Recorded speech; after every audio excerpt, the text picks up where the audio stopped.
El origen de la figura del protector de indios puede encontrarse en el defensor de la plebe romano o en el justicia de Aragón, y sus funciones serían las concernientes a la defensa de los naturales de los nuevos territorios de la corona hispánica. Y para la monarquía hispánica, consciente de la diferencia cultural existente, los indios fueron objeto de un tratamiento especial en aras de establecer un equilibrio social. Los indígenas fueron reconocidos vasallos libres de la corona en igualdad jurídica con los otros vasallos, del mismo modo que los caciques eran equiparados a los nobles peninsulares.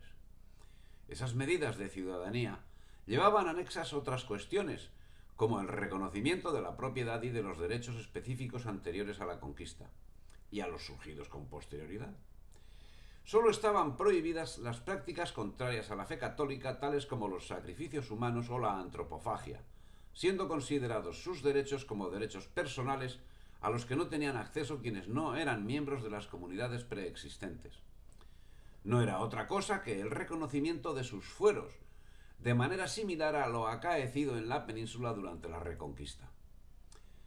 En principio, la protección de indios estaba encomendada a todos y cada uno de los oficiales de la corona, sin que existiese la figura jurídica propiamente dicha, que como tal sería creada por Carlos I en 1516, ligada a la figura de los obispos, pero Felipe II acabaría asignando la función a las audiencias, que crearían una red que abarcaba todo el territorio. No obstante, el primer laico que ejercería la función lo haría en 1531 en Perú, y fue el capitán Gabriel de Rojas. Y para 1532 ya era conocido el protector de indios, que debía velar en concreto por el cumplimiento de la Real Cédula de 2 de mayo de 1530, que prohibía esclavizar a los naturales aún en guerra justa, comerciar con esclavos y recibirlos de los gobernantes indios. Pero la realidad se sobreponía a la capacidad de actuación no reglada.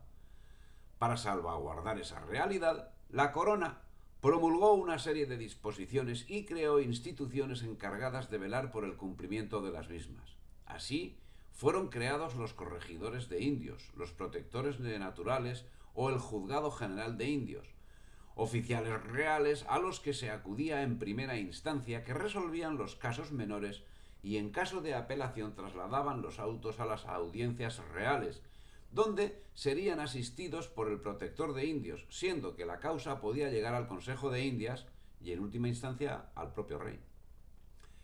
El cumplimiento de su misión, que no era otra que de amparar los derechos de amplios sectores de la población que se encontraban en condiciones varias de inferioridad frente a quienes abusaban de su posición, reportó en no pocas ocasiones el enfrentamiento con las autoridades locales.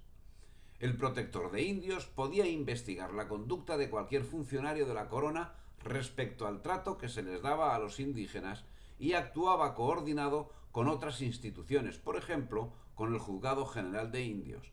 Y es que el protector intervenía en los contratos, sobre todo cuando uno de los contratantes poseía bienes raíces, siendo inválidos aquellos contratos en los que no intervenía. También podía sentenciar en pleitos de poca envergadura y especialmente vigilaban la actuación de los encomenderos.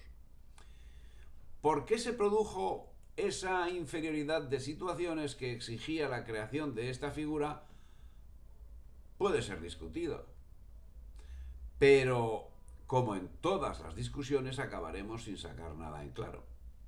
Parece manifiesto que la llegada de un contingente de personas con capacidad de realizar actividades con un éxito notablemente superior da lugar a esa situación ante la imposibilidad por parte de los receptores de alcanzar de inmediato las condiciones que hacen que los recién llegados sean capaces de llevar a cabo más y mejores objetivos. En cualquier caso, esa es una cuestión para tratarla aparte. El caso es que los naturales se vieron en gran parte sometidos a un rosario de injusticias que difícilmente podían ser evitadas. El asunto requería años de trabajo constante y a eso se dedicó la monarquía hispánica. Y en el interín, la figura que podía aquilatar las cosas era el protector de indios, que iría perfeccionándose con el tiempo, siendo que en 1620 los protectores generales de los indios adquirieron el título de fiscales protectores, equiparados con el fiscal civil y el fiscal del crimen. Las funciones propias del protector de indios, que quedan reflejadas en la recopilación de leyes de Indias de 1680, el título sexto de su libro sexto era velar por los indios, conocer la situación de los mismos en su jurisdicción, evitar tratos injustos, controlar la justa aplicación de tributos, elaborar proyectos de ley a favor de los indios. Los protectores de indios no podían ser destituidos sin causa legítima, según la ley quinta.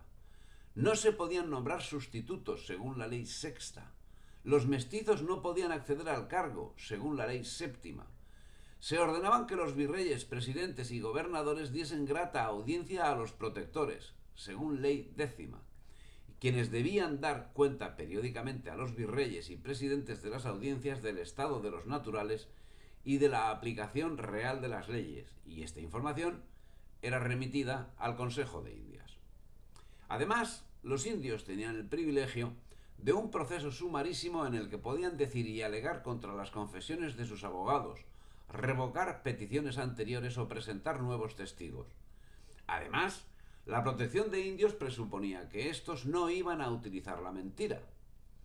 No se admitían las prescripciones adquisitivas contra sus bienes y gozaban del beneficio de restitutio in integrum, siendo que por Real Cédula de 30 de junio de 1646 se ordenaba la nulidad de aquellas adquisiciones de bienes que hubiesen tenido lugar de forma ilícita.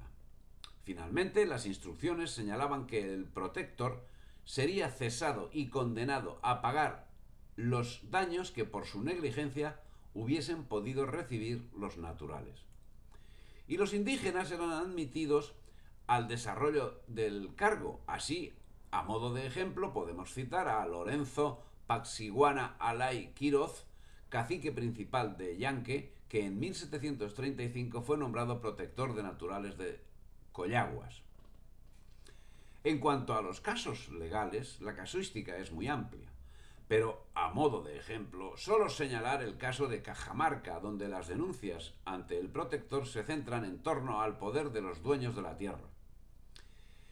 En Huancavelica y Huamanga lo hacen en torno a la presión tributaria y a la mitad minera.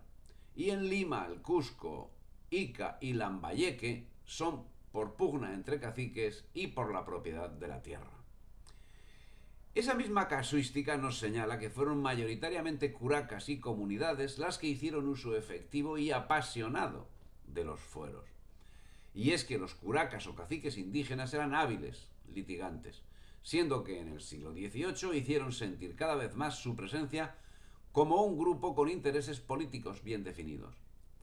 Pero las reformas borbónicas del siglo XVIII arremetieron contra esos fueros, aduciendo que eran legislaciones discriminatorias contra los naturales, aserto en el que no coincidían los naturales, que los estimaban como fueros que amparaban sus derechos, por lo que dificultaron su desmantelamiento, que no se produjo sino en 1821 por parte de las Cortes del Trienio Constitucional.